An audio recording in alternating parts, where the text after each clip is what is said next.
نیکی کی رغبت۔ جو شخص کسی نیکی کا ارادہ کرے اور اسے انجام نہ دے، اللہ اسے بھی نیکی لکھ دیتا ہے۔ یہ حدیث ہمیں نیکی کی نیت کی اہمیت اور اللہ کی بے پناہ رحمت کی یاد دلاتی ہے۔ اگر کوئی شخص کسی نیکی کا ارادہ کرتا ہے لیکن کسی وجہ سے اسے عملی طور پر انجام نہیں دے پاتا، تب بھی اللہ تعالیٰ اسے ایک مکمل نیکی کا ثواب عطا فرما دیتا ہے۔ یہ بات ہمارے لیے امید اور حوصلے کا باعث ہے کہ صرف نیک ارادے سے بھی ہمیں اجر مل سکتا ہے۔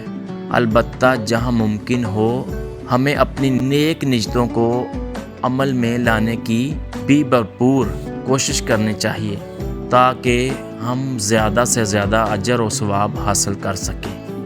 جزاک اللہ۔ ہماری ویڈیوز کو دیکھیں، شیئر کریں اور چینل کو سبسکرائب کریں۔